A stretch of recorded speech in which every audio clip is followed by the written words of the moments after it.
So we have three incredible presenters for us this afternoon, and join me in welcoming all three of them, and we'll begin with Dr. Matt Pearce.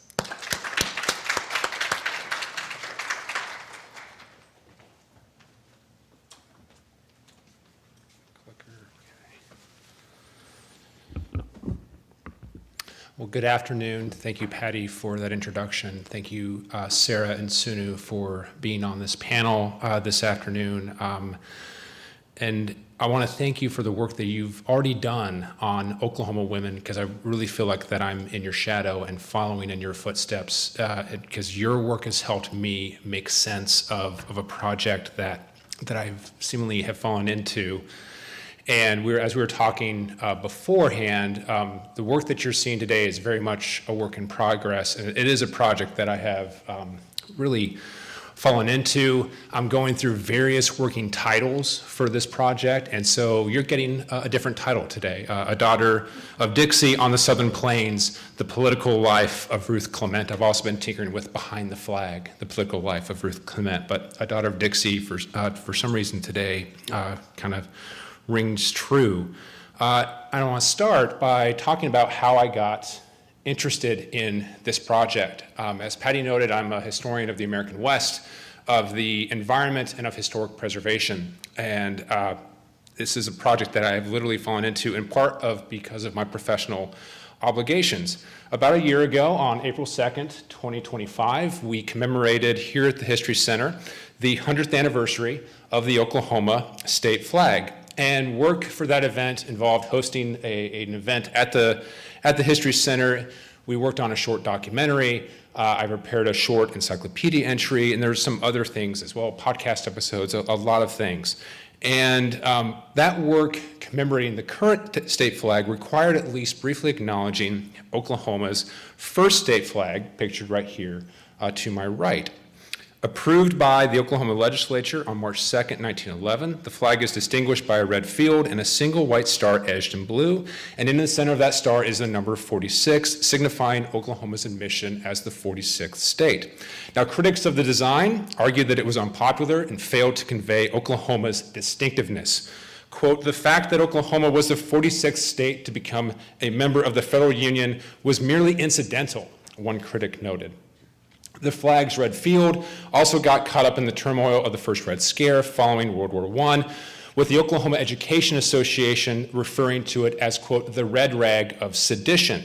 And these claims were made despite the lack of really any evidence that the first state flag was embraced by anarchists, socialists, and the like. But regardless, in the wake of this turmoil, leaders throughout the state, including Joseph Thoburn at the Oklahoma Historical Society, supported a competition by the Oklahoma Society of Daughters of the American Revolution to design a new state flag, and that state flag was adopted on April 2nd, 1925, and was designed by Louise Funk Fluke, and it features the Osage shield overlaid by the calumet and olive branch. So while conducting this research, I became struck by how little we knew about the individual behind Oklahoma's first state flag. Not just who this person was, but what were her motivations in designing the flag. And so this is the point where the project went from professional obligation to personal obsession. The individual's name was Ruth Dickinson Clement. She was most often referred to in the newspapers as Mrs. W.R. Clement, if mentioned at all. And I soon noticed that there was ample conflicting information regarding her background, much of which was written well after the fact. The flag was adopted in 1911.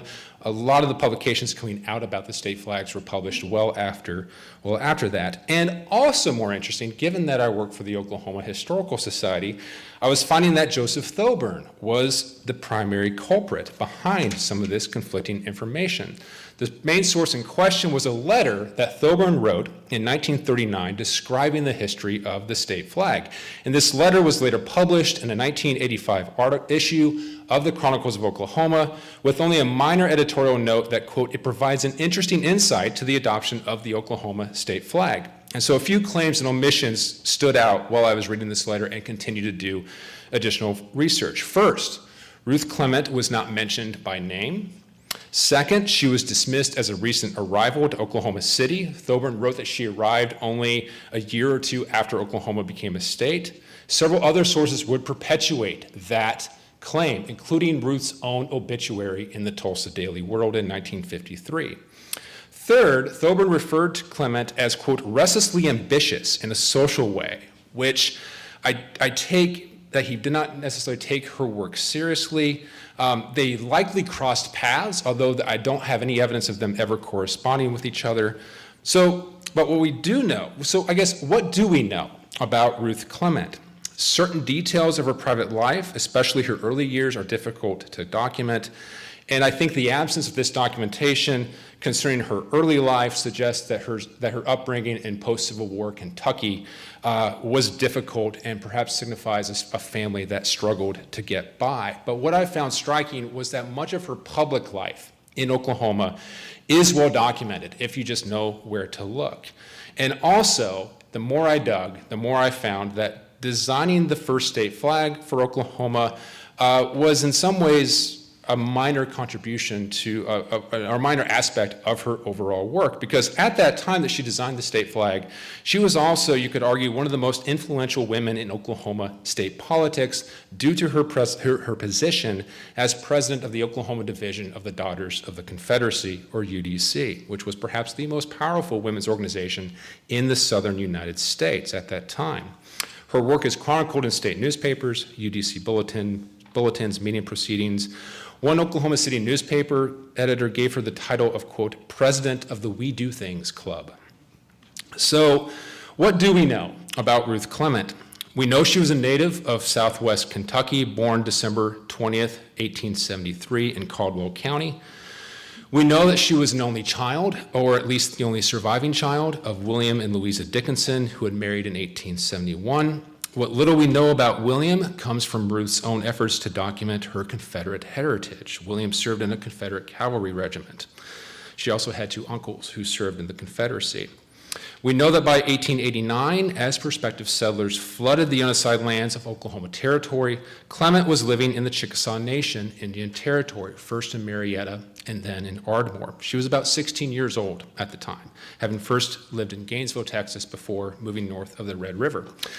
We know that she wasn't accompanied by her mother or father upon relocating to Ardmore. And I'm still trying to parse out some details here, but I'm fairly certain that her father had either passed away by this point or was somehow out of the picture. We know that by the time she reached Ardmore, she had met and was perhaps looked after by fellow Kentuckians Andrew Cavett, or AC, and Fanny Clement Cruse. AC Cruse would ultimately establish a law practice in Ardmore with his youngest brother, the future Oklahoma governor, Lee Cruse. And we know that while in Ardmore, Ruth met Fanny Cruse's younger brother, a physician named William, and they married in the summer of 1893. And after spending time in Kansas and Kentucky, William and Ruth, their daughter Lois, and Ruth's mother Louisa ultimately moved to Oklahoma City in 1904, 3 years before statehood. So there are two key takeaways from this brief biography. First, she was hardly a recent arrival at Oklahoma. Not only did she arrive in Oklahoma before statehood, she lived there prior to Joseph Thoburn, who didn't arrive until 1899. Second, Clement was well connected, both politically and socially. And those connections were facilitated through family, particularly the Cruses in Ardmore and Oklahoma City, and through heritage, with her father having been a Confederate officer and herself being a member of that initial post-war Southern generation that was intent on vindicating their parents. Ruth's earliest documented involvement with the Confederate Veterans Reunion was in April 1892. They have a newspaper account where she left Ardmore and went to Louisiana to attend that reunion and then came back. She was not yet 20 years old. And then in 1905, less than 1 year after moving to Oklahoma City, she was the charter member of a local UDC chapter and would go on to serve as its president. 3 years later, in 1908, she attended the momentous amalgamation meeting that resulted in the merging of the Indian Territory and Oklahoma Territory divisions of the UDC into a new Oklahoma division of the UDC. 2 years later, 1910, she's elected president of that division. So at this point, pause for a second and provide this rise in some context. So in her book, Women of Oklahoma, Linda Reese points out that amid the collision of peoples and cultures during the settlement of Oklahoma, quote, what emerged in bold relief were circles of initiative among women of different backgrounds, levels of economic security, and cultural orientation, and shifting positions of power. And as Sarah Janda and Patty Laughlin note in their collection, This Land is Her Land, the quote-unquote critical years preceding and immediately following statehood revealed, quote, the fluidity of regional political and decision-making power as Indian Territory and Oklahoma Territory became the state of Oklahoma. And so these circles of initiative and these power vacuums and how women have navigated these things have been highlighted through the biographies of numerous individuals, Kate Bernard, Elva Ferguson, Rachel Carolyn Eaton, and the list can go on. And so what do I hope to bring to this conversation? What Ruth Clement's biography brings, I think, is the influence of the United Daughters of the Confederacy, typically seen as a Southern organization, into what is considered a Western state, Oklahoma. As president of the Oklahoma Division, Clement led an organization that had chapters in over 30 towns and almost 2,000 members, and willingly inserted itself in state politics in the effort to vindicate the Southern cause. Nowhere was this more true than with the facility that's pictured here, the Confederate home in Ardmore that opened in July of 1911. In March of that year, the same month that Ruth's flag was approved as the official state flag, she's appointed by Governor Cruz to the Board of Trustees for this institution. And she's reported as traveling the state, raising funds for it, and by one account, she personally selected all of the interior paint colors and furnishings for the facility, and she remained on the board until 1915. And then I'll leave you with a couple of images here. This work on behalf of the UDC and the Confederate home led to profiles in publications such as Harlow's Weekly. She openly campaigned and even attended President Woodrow Wilson's inauguration in 1913. And she openly ran for Commissioner of Charities and Corrections in 1914 to replace Kate Bernard. She ultimately came in third, but I'm struck, and I'm still struck, by this campaign advertisement where she says, born in Kentucky, reared in Texas, an 89er, a daughter of the Confederacy, and a Democrat. Now, if I had more time, I could talk more into how she claimed the 89er moniker, even though she herself, she had no family directly participate in the opening of the unassigned lands. And then, of course, as a daughter of the Confederacy, Karen Cox notes that the daughters, quote, stood at the crossroads of the old and the new South. And she would also note that those leadership positions were highly sought after and, quote, represented the best of Southern womanhood. And so her claiming these different titles and how they essentially informed her political life, my takeaway for today is, I guess, the political life of Ruth Clement, one that claimed being a daughter of the Confederacy and an 89er, reflects the persistence and popularity of conservative ideologies on the so-called frontier and during the Progressive Era. Ideologies that centered on maternalism, benevolence, and in Clement's case in particular, a perceived need to vindicate the Confederacy through myth and memory.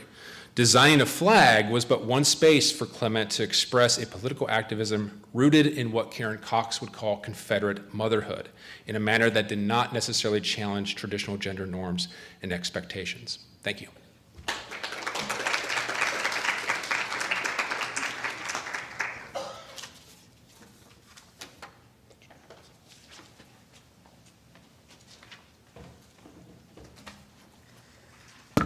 Good afternoon, everyone. Thank you all for being here. I want to begin by saying, when I started this project 6 or 7 months ago, this was not it. Thus is the life of a historian. It actually started after a podcast episode that I recorded with Trait and Bob Blackburn. And after the episode, Trait says to me, you know, Sunu, we don't have anything in the journal about Lamar Looney and Bessie McColgan, who both served in the Oklahoma State Legislature. And of course I said, all right. So I start digging, and instead of looking for things on Lamar Looney and Bessie McColgan, I got a little bit distracted. I started by going into Harlow's Weekly, which I've used before, I've used extensively, but this time around I'm looking specifically for women who are active in politics, serving in government, and what I came across actually grabbed and kept my attention. And so what you're about to hear is a very, very brief understanding and study of one of the women, or actually the primary woman behind writing about women in Oklahoma politics for Harlow's Weekly. So I want to begin by introducing her. Her name is Nelly Bunyan Hardwick. There is that's how she starts her career. It ends up Nelly Bunyan Jennings. She is a fascinating woman from what little I have found about her. There was a lot of Googling, and it's very complicated and it's a little bit weird, but here's what we know for sure.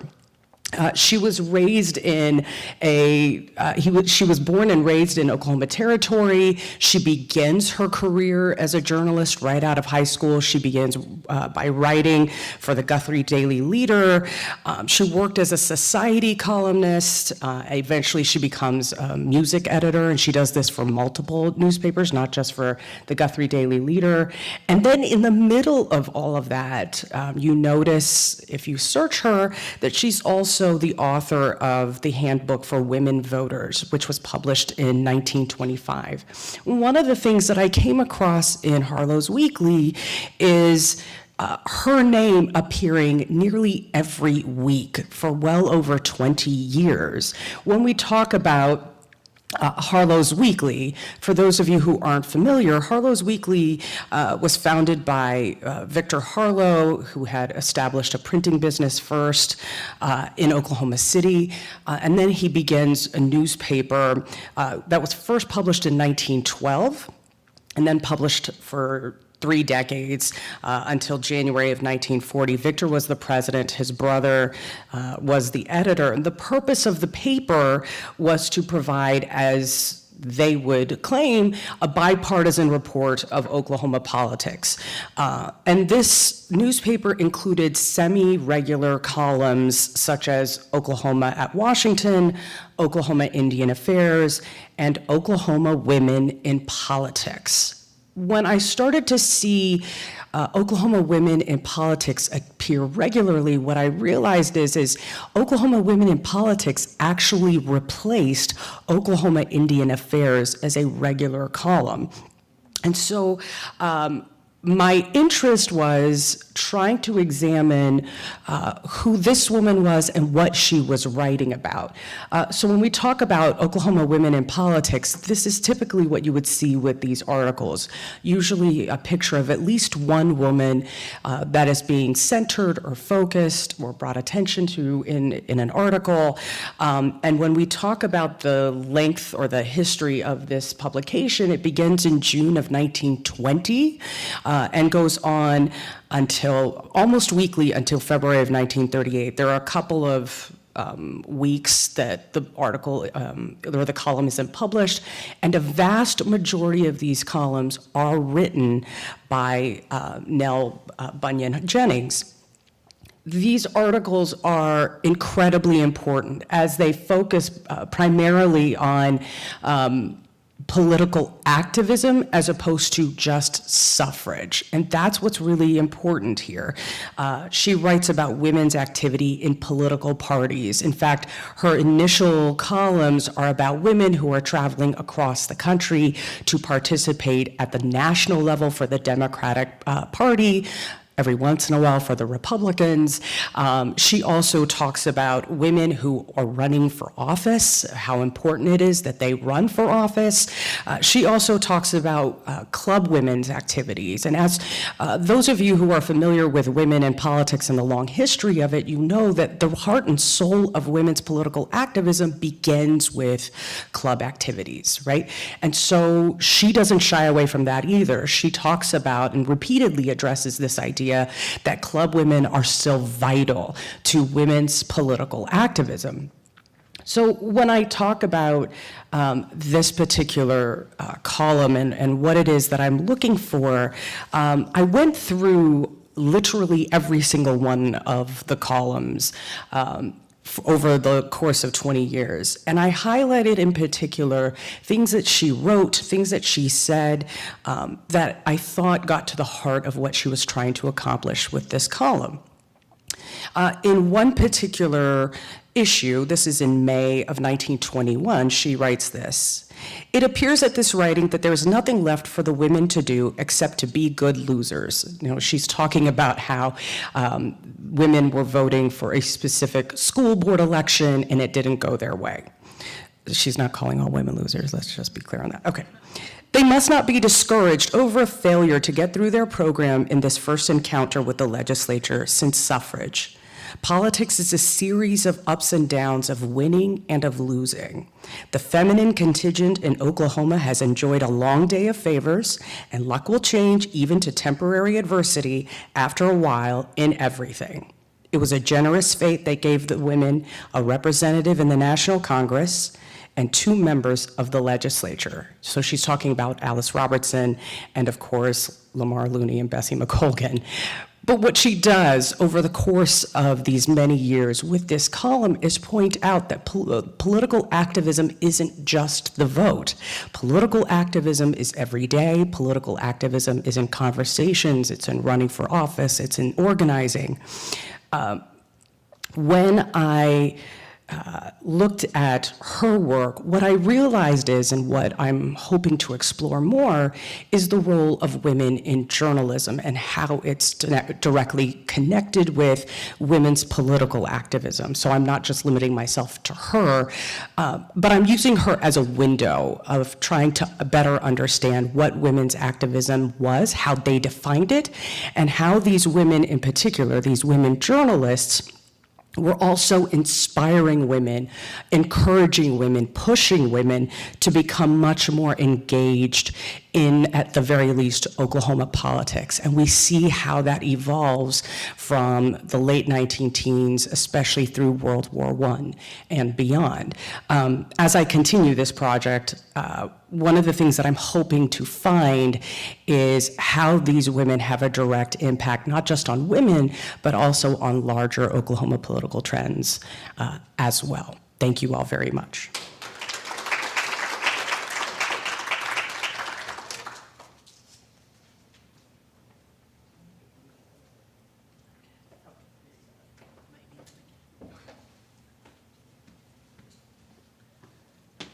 All right, well, thank you for joining us today. Like both of our presentations so far, I am kind of early stages in my new project on Karen Silkwood. And what I wanted to talk a little bit about today is the sort of search for Karen Silkwood, the person in the midst of all of the mythology that has surrounded her, all of the mystery that has surrounded her death, and talk a little bit about what I hope to achieve in this project, which is to place her in the historical context of both the surveillance culture of Oklahoma, but also the long history of silencing women with unpopular ideas through a range of state-sanctioned tactics. And so some of my earlier research got me interested in that kind of approach. When the 50th anniversary of Karen Silkwood's November 1974 death received lots of attention in looking at some of that coverage, I started making connections to earlier projects that I had worked on and really got excited about the idea of trying to really immerse myself in what actually happened to her, and not just her death. So let me just start by saying I am not an investigative journalist. I'm a historian, and so my approach is, I think, in many ways quite different. I am not here to tell you definitively what happened to her on that road when she tragically dies in a car accident. I think investigative journalists are doing a great job on that as we speak. I'm more interested in looking at the person and what she was actually trying to accomplish. And so one of the things that stuck out to me when I first started really looking into materials about her is that journalism in the 1970s and 80s early 1980s, was its own bizarre kind of style of writing, particularly male journalists writing about women, though you can also find some female journalists who kind of fall into some of the same tropes. The works that were written about Karen Silkwood in the early aftermath of her death focus on her vulnerability, her Cupid-shaped mouth, her eyes that were longing for something more, the fragile nature of this young, attractive mother who was divorced and didn't have custody of her children. And though there are true elements in some of the things that were written about her, it struck me that it trivialized a lot of what she actually was trying to accomplish. And so a lot of the Karen Silkwood story really removes the agency of Silkwood and her valuable insights, and instead leaves us with the kind of, not just a Hollywood version, but a version that really diminishes what she sought to do. And so I want to talk just a little bit about what happens with Silkwood. One of the things that that really stood out to me, and I'll go too far. Let me go back. Let's see. Okay. So one of the things that stood out to me in some of the podcasts and the documentary coverage, her son, Mark Meadows, has been interviewed a number of times. And one of the things that really stood out to me that he said is that it was hard for him when he thought about his mother. He often conjured images of Meryl Streep playing his mother in the 1983 Hollywood blockbuster Silkwood. And when I heard him talk a little bit about that, what struck me is that's not only his experience, it is the experience of the Silkwood legacy, because the actual person and the experiences she had and the work that she was trying to do has been replaced with a kind of Hollywood version, but also an effort to gloss over the efforts that she was making as really the first whistleblower, even before the word was really used. She's the first whistleblower of the nuclear danger that existed in not just Oklahoma, but and beyond. And so in the larger book project, I will be getting into the ways in which Silkwood's early life shaped her interest, how she comes to work at Kerr-McGee,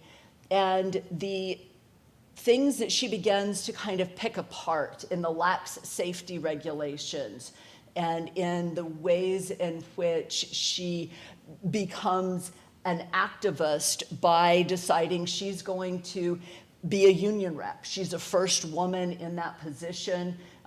She's not always being taken seriously. There are a lot of discussions about whether she was depressed because she was away from her children, medication that she was on, whether she was dating too many different men, what that might say about her credibility as a whistleblower, whether she was, and many of you are probably familiar with some degree of the Karen Silkwood story, but her work at Kerr-McGee led to her trying to gather evidence to expose multiple problems at the plant where you have people without any real training, in many cases, a lot of young men who are handling plutonium and safety regulations that are being violated daily. So that's one part of the story, is that she is really picking apart these safety violations. And even some of the more recently discovered tapes of her talking about what she's found make it clear she knows what she's talking about. She is not a hysterical woman who is fragile and looking for someone to come and save her. She's raising real issues. She had a background in chemistry. She knew what she was looking at. A lot of, if you have seen the Silkwood movie, one of the most remarkable things about it is really just that it was more accurate than we might have guessed. A lot of her findings have since been substantiated. And so when we look at her story, it tells us several things. So there's the Hollywood portrayal, but when we get into these state and federal portrayals, there was a concerted effort to demonize Silkwood, to suggest that she was intentionally infecting herself with plutonium poisoning so that she could make a big stink and get a lot of attention, because of course a divorced woman in the 1970s would need to stoop to that level to get attention for themselves. These are the kind of the common stories about her. The notion that she, though, headed off to the most significant meeting probably of her lifetime in November of 1974, happened to fall asleep at the wheel 2 miles into her drive. That she was unstable, that this was just a tragic occurrence that happened because this woman was unstable, taking a mild sedative to help her sleep at night, and so she probably just fell apart and ended up tragically dying, but that didn't change according to state investigations in the 70s and 80s and 90s. And then federal FBI investigations as well. The suggestion was that while her death was tragic, she had likely been poisoning herself, and certainly she was wrong about the level of problems that she noted taking place at the plant. Many of her arguments have been borne out. The doctoring of film to make it look like there were not holes in the canisters, the fact that there was plutonium that had gone missing, and she barely even kind of touches the surface of that, but there's enough plutonium from that plant in Crescent that goes missing to make the equivalent of 3 atomic bombs that were used in Hiroshima and Nagasaki.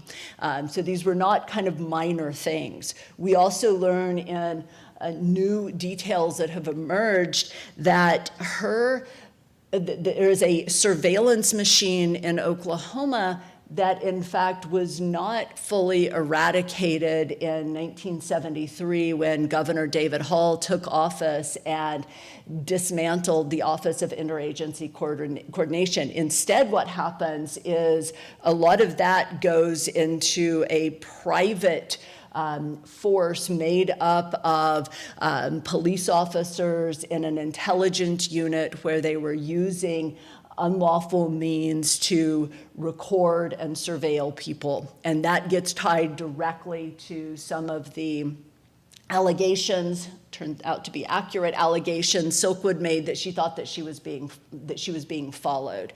And so my effort, again, I am very early stages here, but my effort is to take her seriously as the environmental activist that she actually was, to correct these perceptions of her as the fragile woman, to explore the long history of putting women with unpopular views, casting them in that light. And so It's a very different topic in some respects, but I actually see a lot of commonality between looking at her experience and what happened to another Oklahoma woman I wrote about, Rosie Gilcrease, who was put in a mental institution for 5 years for trying to sell her house to a black man. That kind of effort to stop a woman from speaking is clearly happening in the Silkwood case. If she hadn't died, I think that would have continued to unfold. There's every evidence that the foundation is being laid in the language that is being used about her and in reports at Kerr-McGee to set her up as a woman on the verge of a nervous breakdown. To, again, discredit her and justify whatever treatment would have come next. And so what I will leave you with is this effort that is certainly what I'm trying to do here, but I think more broadly for this panel, the place of women in Oklahoma in politics, the place of women in activism is something that, as we've seen from the earlier two presentations, women have been engaged well before statehood. But you also see, as you saw in Matt's presentation, that there is an effort to undercut the viability of women's participation. And so my hope is to construct a narrative around the Silkwood story that not only dismantles a lot of the myth, erases some of the earlier stereotyping of her in the media, and replaces it with a more nuanced and thoughtful effort at trying to understand this environmental activism and the legacy surrounding the work that she ultimately achieved after her death, because a lot of what she brought forth, we get regulations in the wake of her death, in the wake of the investigations that took decades. And so even though Silkwood, the woman, had been relegated to the margins of history and the margins of activism, you know that a lot of what she did was real and relevant because you have laws passed to clean up a lot of these sites. And her legacy is safer environments around facilities like Kerr-McGee. And of course, that one itself is shut down years later as a result of some of the safety issues there. So I will end that for now so that we have time for hopefully a few questions.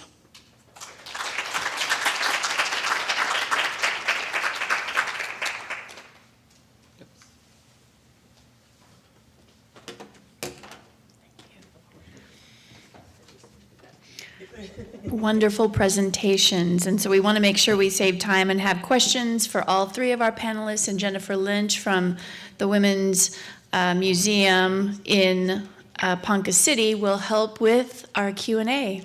What questions do we have? Is this thing on? Is it on? Okay. I'm coming your way with a microphone. Ayana, and we're going to bring a microphone to you, Ayana. And please introduce yourself if you wouldn't mind, Ayana. My name is Ayana Najuma. I find all these three topics somewhat interesting for me because they're somewhat personal in the connection of them. I'd like to start off with you talking about Silkwood. What would you, well, actually the question is for all three of you, but in your particular case, did you have any interest in activism or advocacy, and specifically environmental justice? I taught a class to fourth graders during COVID around environmental justice. So what is your real connection there? And secondly, as a part of the question today, do you find that there are women that are, or this could be your second or third book on this topic, that are dispelling the myth around women's involvement in that particular area?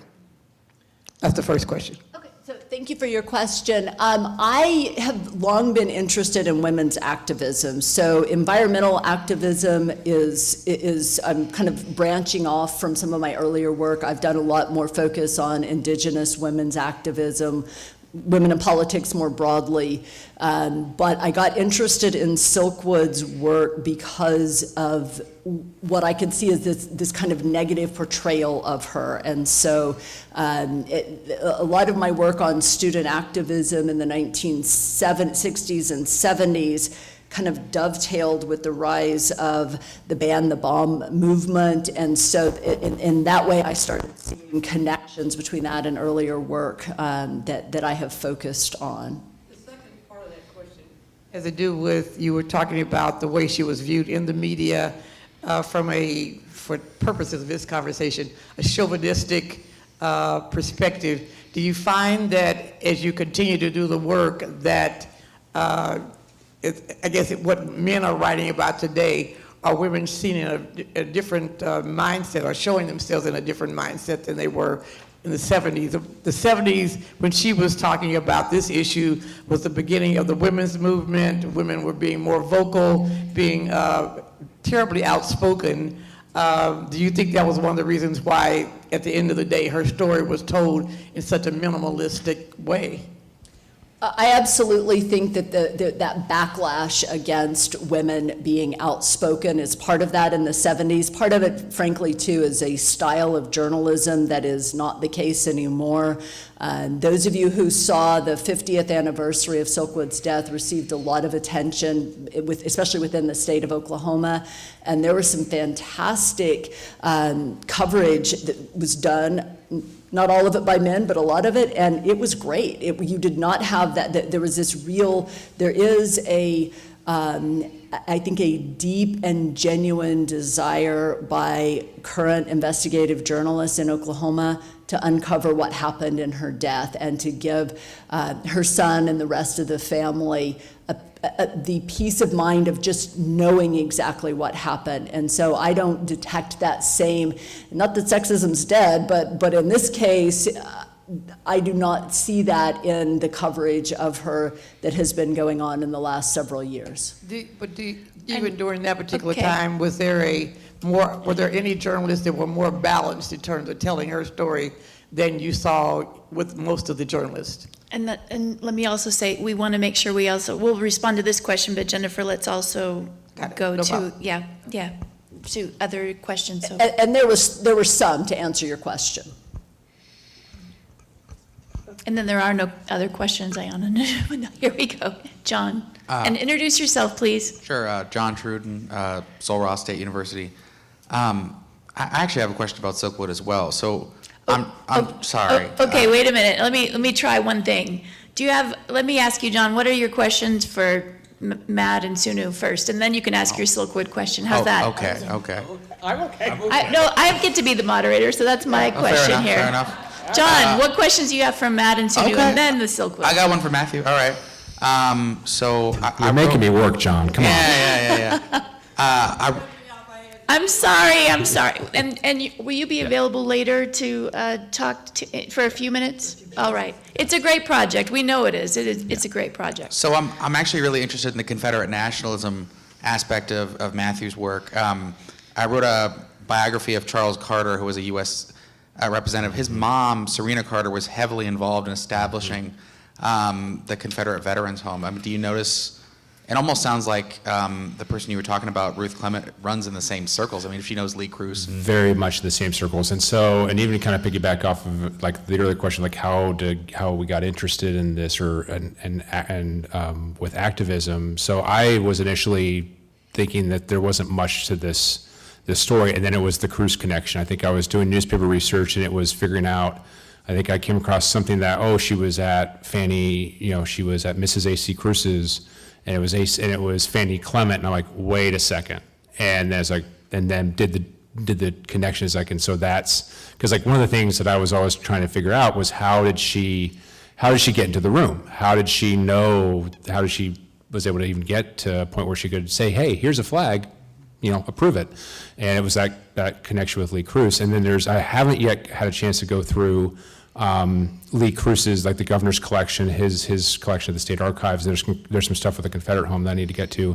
But of course, Cruz gets caught up in, scandal and accusations that he's, favoring family members. And there's of course, there's a scandal, I think it's with AC, with him retaining his law firm for stuff. And I'm kind of curious, like, did Ruth get caught up in some of that stuff as well? But yeah, she was very much in those circles, and that was how she channeled her activism. John, what is your Silkwood question? Oh, okay. Sorry. One, I kept thinking of Anna Mae Aquash when you were talking about Silkwood. But two, I know Natasha Zaretsky's book on the way that political conservatism becomes tied to, I'm going to butcher this, but essentially like the body, and like how the conservative movement takes that language. And after 3 Mile Island, it's interesting to think about Silkwood as an environmental activist. I wonder, is there any continuity there, or is cause she's on the other side of the political spectrum, but on the other hand, the way you're talking about how people are perceiving her and writing about her is interesting in the light of Zaretsky's argument that actually becomes a political advantage for the residents of the Susquehanna River Valley. I'm going to apologize to everybody. This is a really niche thing, but I'm just curious if that makes sense. Yeah, so I think the interesting thing about Silkwood's activism is that it's not, she's clearly standing in the face of the giant that is Kerr-McGee. But there's nothing that tells you that she's a Democrat or a Republican. There's not an inherent politicized, partisan element to her life or the work that she's doing. And so it's very much, it's not like some other elements of activism. I think within the civil rights movement, a lot of civil rights activists in Oklahoma and beyond, it's much more of a liberal-based support in the mid-20th century. But I think environmental history is a little more complex than that, in part because of the drawing in of motherhood, and certainly in Silkwood's case, it's an apolitical horror at the conditions that she and her fellow employees are in, and this constant contamination that is ultimately going to kill a lot of them. And so I think that kind of transcends partisan politics. We're almost at time, but I'm wondering, do we have a question for Dr. Sunu Kodumthara? Yes. So this is my question. In your presentation, you made a comment that Nelly's column sort of replaced an earlier one about sort of indigenous updates in Oklahoma, and that feels like a really interesting kind of shift. I was wondering if you could tell us a little bit more about what that signals to you. So, there you go, she beat you to it. So what I noticed was, it almost seemed like an either-or situation, that we're not going to have both columns, we'll only have one or the other. And I'd like to dig into that a little bit more, because why is it one or the other? In every other column that's written, consistently, it is a very white male-driven perspective and a white male-driven focus. And so the fact that there is an either-or between indigenous peoples and women was a little bit jarring. And so, yeah, I'm trying to figure out what's at the heart of that, but I haven't come across anything yet, so I'm hoping to, yes. We're at time, but would you join me in thanking our presenters for this wonderful work?